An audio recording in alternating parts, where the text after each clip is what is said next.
Watch a Chinese chef prep a meal, and you will notice something strange. They never put the knife down. One knife. That is all a Chinese chef needs to prep an entire meal. Cuts meat, crushes garlic, scoops vegetables, and even tenderizes bone, while most home cooks reach for 5 different tools to do the same job. Today, you are counting down 31 kitchen knife tricks straight from Chinese kitchens that will genuinely change the way you cook.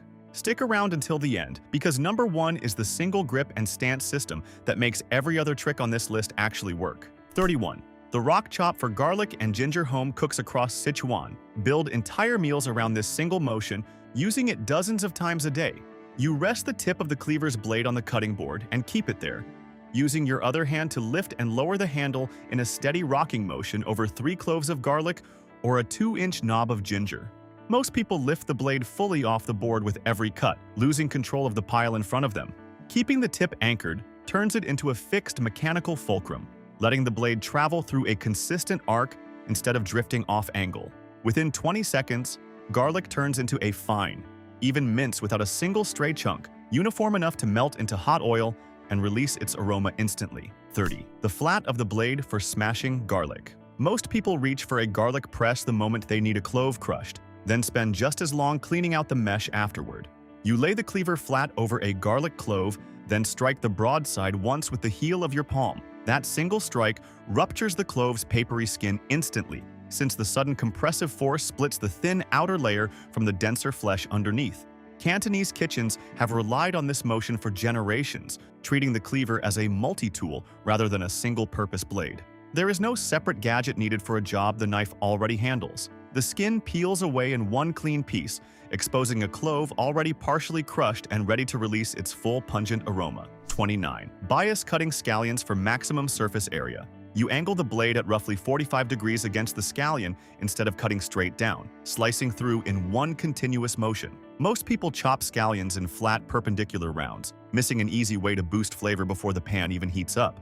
That angled cut exposes more surface area along each piece, since a diagonal slice through a cylinder always creates a longer cut face than a straight one. Home cooks across Guangdong, finishing noodle soups and stir-fries, have used this exact angle for generations to maximize how much aromatic oil each piece releases.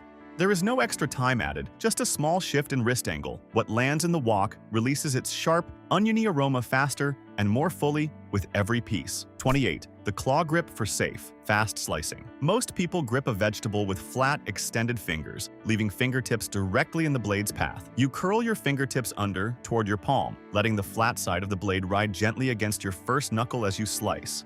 Home cooks and professional chefs across Hong Kong have taught this hand position for generations as the first thing a beginner learns.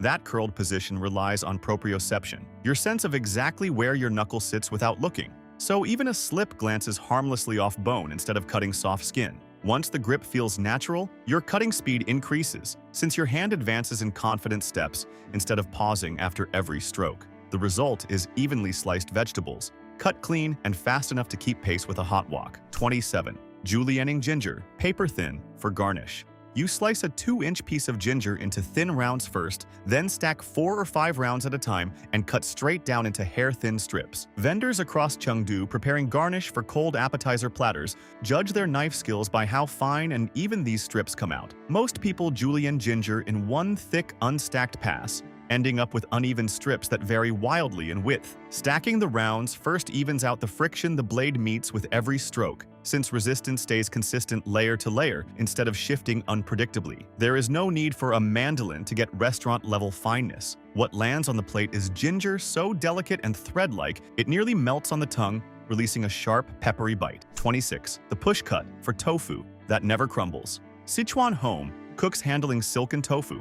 For a delicate soup treat, this cut is a basic test of control, since a single wrong stroke turns the block to mush. You lay the tofu on its side and push the blade straight through in one smooth, single-direction motion, without ever sawing back and forth. Most people saw the knife back and forth through soft tofu, the same way they would through a tomato, shredding the delicate structure with every stroke. That back-and-forth motion applies repeated shear force to tofu's fragile protein matrix, breaking it apart internally even when the surface looks fine. A single clean pass avoids that shear entirely. The tofu comes off the board in perfect, unbroken cubes, silky and intact enough to hold their shape all the way into the simmering broth. 25. Scoring fish. Skin for even cooking.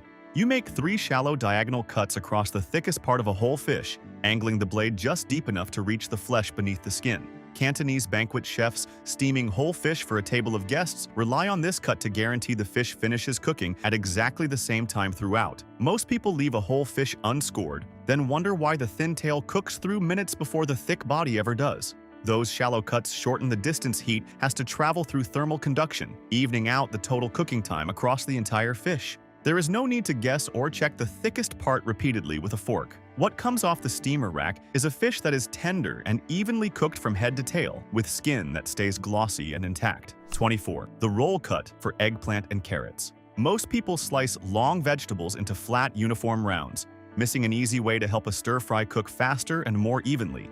You make a diagonal cut, then roll the vegetable a quarter turn towards you before making the next diagonal cut, repeating the rotation with every slice.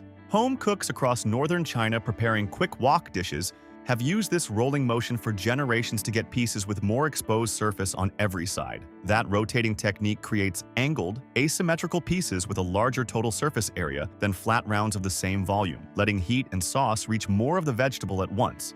The extra motion takes barely any additional time once your wrist gets used to the rhythm. Every piece that lands in the wok cooks through quickly and evenly, turning glossy and tender in a fraction of the usual time. If you've ever wondered how restaurants get that perfect, crunchy, tangy, smashed cucumber salad on the table in under a minute, stick around, because number 19 is exactly that trick.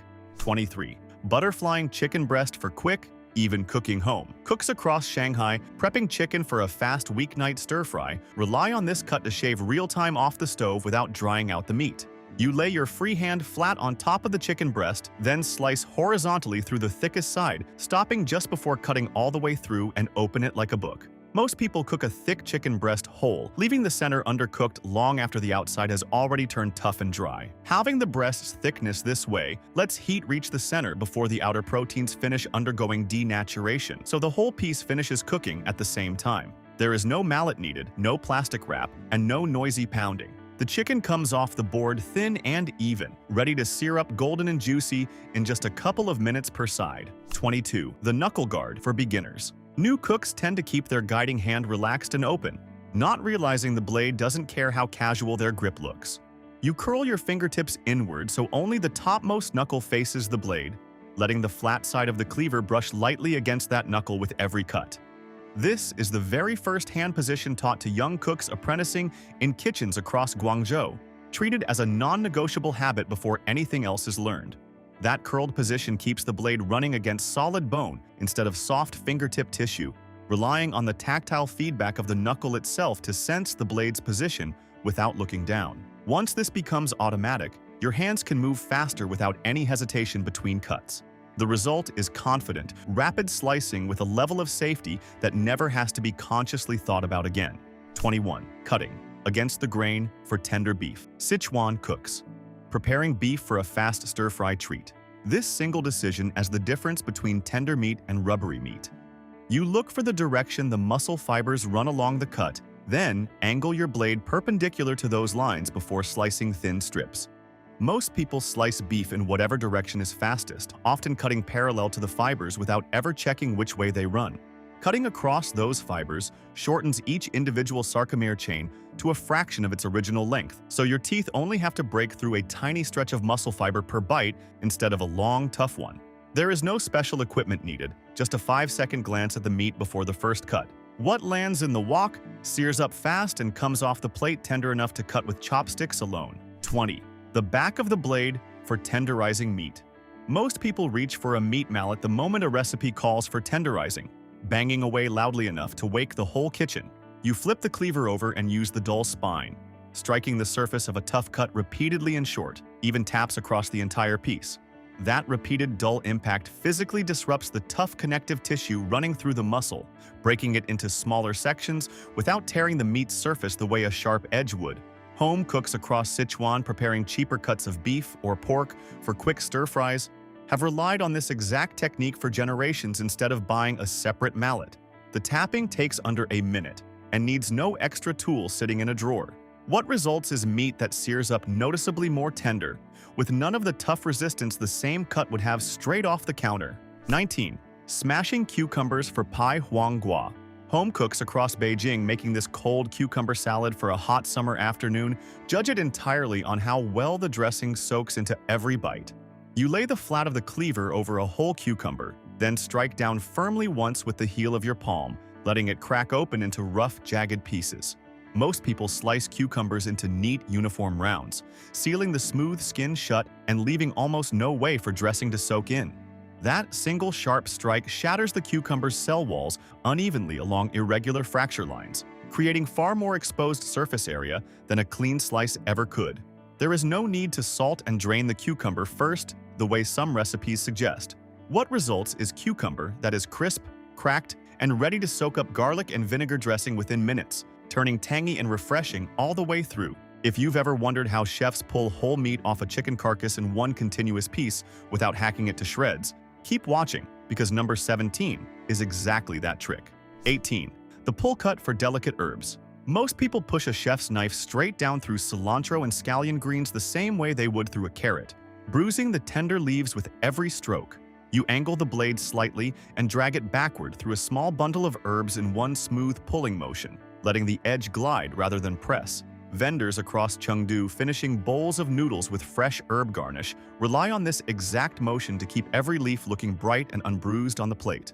That dragging motion applies far less crushing pressure to the herb's delicate cell walls than a direct downward chop, keeping the leaves intact rather than releasing their juices onto the board. The whole bundle takes only a few seconds longer than a rushed chop would. What lands on the finished dish is herb garnish that stays vividly green and fragrant, releasing its aroma only once it hits the hot broth. 17. Deboning a whole chicken with minimal waste. Cantonese kitchens preparing a whole bird for banquet-style dishes treat clean deboning as one of the clearest signs of real knife skill. You run the tip of the blade along the length of the breastbone first, then follow the natural curve of the rib cage outward, letting the blade's edge trace the seams of cartilage and connective sinew rather than cut through them. Most people hack through a chicken carcass with heavy, blind strokes, leaving good meat stuck to bone that ends up thrown away. Tracing along the bone's actual contour lets the blade separate meat from skeleton along a natural seam instead of tearing through muscle tissue randomly. The whole process takes barely more time once the motion becomes familiar. What comes off the carcass is a nearly whole piece of meat, clean and intact, with almost nothing left clinging to the bone. 16. The bâtonnet cut for stir-fry vegetables. Most home cooks chop vegetables into whatever rough shape is fastest, ending up with a wok full of pieces that finish cooking at wildly different times. You slice a vegetable like carrot or bell pepper into flat planks first, then stack those planks and cut straight down into thin, uniform matchsticks. Home cooks across Guangdong preparing quick wok dishes rely on this exact cut to keep every single piece the same size before it ever touches hot oil. Uniform pieces expose a consistent ratio of surface area to volume across the entire batch, meaning heat reaches the center of every stick at almost exactly the same rate. There is no guesswork involved once the stack is cut evenly. What lands in the wok cooks through in one fast, even burst, coming out crisp, tender, and vividly colored in every single piece. We are officially halfway through this list, and if these tricks have been useful so far, hit subscribe now, because the second half is where things get really interesting. 15. Peeling ginger with the edge of a spoon, then knife prep vendors. Across Chengdu prepping large batches of ginger for the day, judge their speed by how little actual ginger ends up wasted in the peel. You scrape the edge of a spoon firmly along the ginger's surface, following its knobby contours, before switching to the cleaver for mincing or slicing. Most people reach straight for a peeler or paring knife, cutting away thin strips of ginger flesh along with the skin at every knobby bend. A spoon's rounded edge follows the ginger's uneven surface far more closely than a flat blade, scraping off only the thin epidermis layer without digging into the flesh underneath. The switch between tools takes only a few extra seconds. What you are left with is ginger that is fully peeled with almost none wasted, ready to release its full, sharp, peppery bite the moment it hits the pan. 14. The diagonal cut for asparagus and green beans. You angle the blade at roughly 45 degrees against a stalk of asparagus or a green bean, slicing through in one continuous motion rather than straight across. Most people cut these vegetables into flat, perpendicular rounds, missing an easy way to help them cook faster in a hot wok. That diagonal angle increases the exposed surface area along each piece compared to a straight cut through the same width, since a slanted cut through a cylinder always creates a longer face. Home cooks across Fujian, preparing quick vegetable stir-fries, have used this angle for generations to get vegetables that cook through before they turn soggy or overdone. The extra motion adds almost no time once the angle becomes second nature. What comes off the cutting board sears up bright green and just barely tender, staying crisp all the way through the dish. 13. Mincing pork by hand for better texture than a grinder dumpling. Makers across northern China preparing filling for a family gathering treat. Hand mincing as the real secret behind filling with actual bite and texture. You hold a cleaver in each hand and chop through a pile of pork in rapid, alternating strokes, working across the meat from multiple angles rather than one direction. Most people run pork through a grinder, assuming a machine always produces a finer, more consistent texture than a knife ever could. A grinder's spinning blades shear meat fibers uniformly into a smooth, almost paste-like texture, while hand chopping leaves the fibers irregular and only partially broken down. That irregular texture is exactly what gives dumpling filling a satisfying, slightly chewy bite instead of a mushy one. There is no machine to clean afterward, just 2 blades and a cutting board. What results is filling with real texture, juicy and substantial in every single bite. 12. The knife flat transfer for moving prepped food. Most people scoop chopped vegetables into their hands to carry them to the wok, dropping stray pieces across the counter and the floor along the way. You slide the flat side of the cleaver underneath a pile of prepped ingredients, then lift and tilt the blade, using the torques of your wrist to guide everything directly into the pan in one smooth motion. Home cooks across Shanghai, working through fast-paced stir-fry sequences, rely on this exact transfer to keep their hands free and their station clean between cuts. The wide, flat surface of the cleaver supports significantly more volume at once than a cupped hand ever could, reducing the number of trips back and forth to the board. There is no need to wash your hands mid-prep or wipe down a counter covered in stray scraps. What results is a station that stays clean and a workflow that moves from board to wok without a single wasted motion. 11. Cutting noodles by hand. From a dough sheet, home cooks across Shanxi province, making noodles from scratch. Treat this cut as the real test of whether a batch turns out silky or ragged. You fold a thin rolled sheet of dough over itself 2 or 3 times, then slice straight down through the folded stack at even intervals to release long, uniform strands. Most people assume fresh noodles require a pasta machine or specialty cutter to get consistent width and thickness. Folding the dough first lets a single cutting motion pass through multiple aligned gluten strands at once, keeping the developed structure of each strand intact instead of tearing it. There is no machine to assemble or clean once you are done. What unravels from the folded stack is noodles that are silky, evenly cut, and springy enough to hold their bite all the way through a hot broth. 10. Scoring squid for a decorative, tender cut. You hold the blade at a shallow angle and make a series of parallel diagonal cuts across the squid's inner surface. Then turn the piece and repeat the cuts running the opposite direction to form a crosshatch. Cantonese seafood cooks preparing squid for quick stir-fries rely on this exact crosshatch to guarantee tender squid instead of the rubbery kind most home kitchens produce. Most people cook squid whole or in flat pieces, watching it seize up into a tough, chewy texture within seconds of hitting the wok. The crosshatch cuts shorten the muscle fibers running through the squid into much smaller segments, so the pieces can only contract a small amount before the connective tissue simply gives way instead of tightening further. Under high heat, each scored piece also curls dramatically, rolling into a shape resembling a small flower. What lands on the plate is squid that is tender, decorative, and curled into an eye-catching shape within seconds of hitting hot oil. If you have ever wondered how a Chinese kitchen keeps a blade sharp enough to glide through bone without a single chip, drop a comment right now, because number 4 solves exactly that. 9. The whetstone angle for a razor-sharp cleaver. Most home cooks sharpen a knife by guessing at the angle, dragging the blade across a stone at whatever tilt feels roughly right in the moment. You hold the cleaver against the whetstone at a consistent 15-degree angle, then draw the blade across in smooth, even strokes, alternating sides every few passes. Professional chefs across Guangdong sharpening a cleaver before every single shift treat that consistent angle as the single most important part of the entire process. Keeping the angle exact realigns the blade's microscopic edge evenly along its full length, forming a clean, consistent burr instead of leaving one side rounded and dull. There is no need for an expensive sharpening system or electric machine to get this result. What comes off the stone is an edge so sharp it glides through a tomato's skin without a single ounce of pressure, gliding effortlessly through anything in its path. 8. Cutting whole fish into steaks. safely. You position the blade directly over the spine at your chosen mark, then use a firm, single downward strike, letting the cleaver's own momentum drive through the bone, rather than forcing it with your arm. Most people saw back and forth through fish bone the way they might with a bread knife, splintering the bone and tearing the surrounding flesh in the process. Chengdu fish markets, slicing whole fish into steaks for customers. On the spot, rely on the cleaver's weight to do most of the real work. A single clean strike applies concentrated force in one direction only, cleaving the bone along a straight line instead of fracturing it into unpredictable shards. There is no back and forth motion needed once the angle and force are right. What results is fish steaks with clean, smooth-cut bone and intact flesh, ready to hit the pan without a single stray splinter. 7. The paper-thin slice for cold appetizer platters. You anchor your guiding hand firmly on top of the ingredient, whether it is cooked meat or lotus root, then draw the blade backward in one long, continuous stroke rather than a short chopping motion. Most people press straight down in short strokes, crushing delicate ingredients into thick, uneven pieces instead of clean slices. Banquet chefs across Beijing, plating cold appetizers for a formal dinner judge, their entire presentation on how thin and even each slice comes out.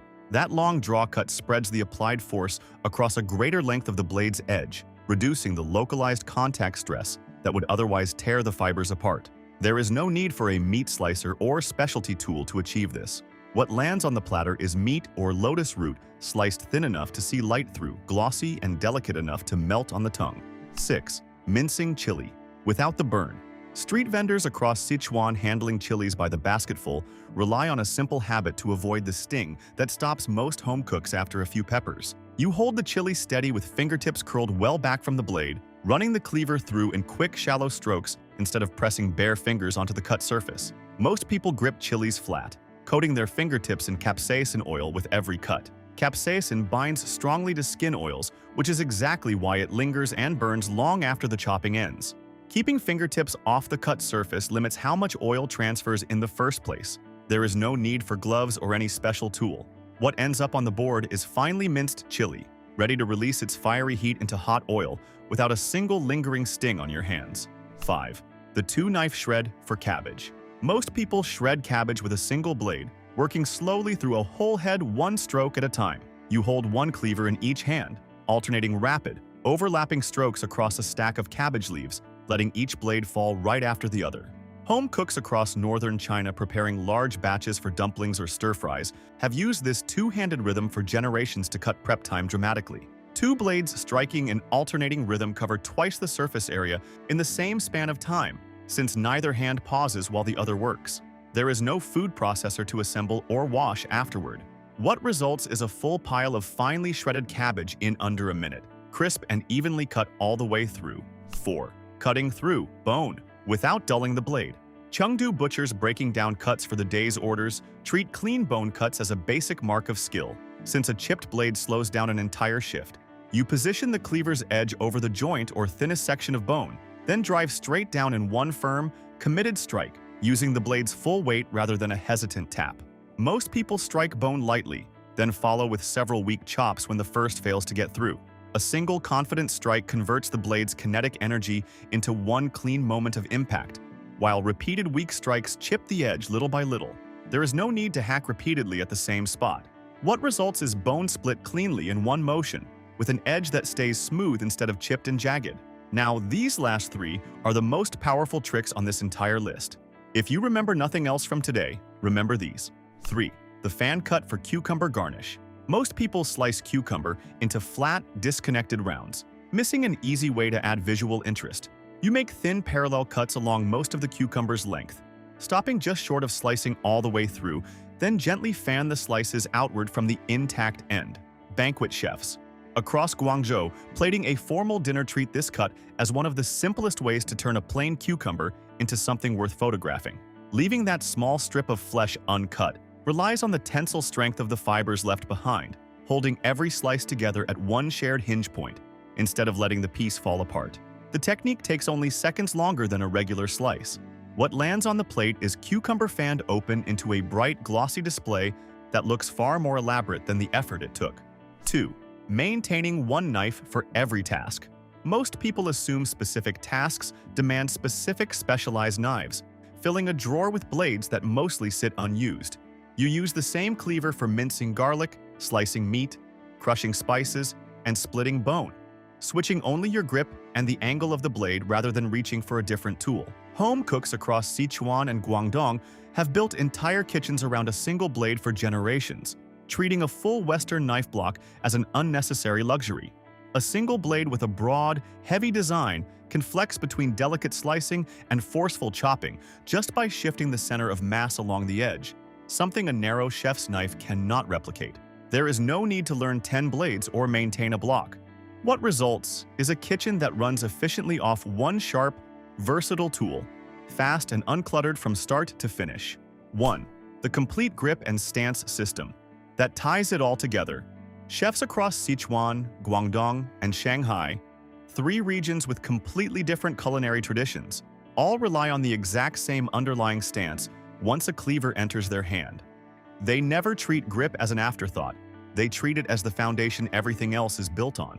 Most people hold a knife the same rigid way for every task, never realizing that real control comes from adjusting grip and stance to match the cut, not memorizing 30 separate techniques in isolation. Here is the complete system. First, match your grip to the force required. A light pinch grip near the blade's heel for delicate work like herb cuts and thin slicing. A full fist grip around the handle for heavy strikes like splitting bone. Second, match your guiding hand to the cut. The claw grip with curled fingertips for anything sliced thin. A flat palm for anything being smashed or transferred. Third, always keep your stance square to the board. Feet planted, weight balanced evenly, so your whole arm moves as one controlled unit instead of just your wrist. Grip, guiding hand, stance. Apply this system, and every single trick on this list, from the rock chop to the paper-thin slice to splitting bone in one strike, comes out exactly as intended. This is the system that changes everything because it means you are no longer memorizing tricks. You are applying one adaptable framework to whatever is in front of you. Once your hand understands how to shift between a light pinch and a full fist grip without thinking, every cut on this list stops being a separate skill and becomes one instinctive motion, fast, controlled, and precise from the very first stroke to the last.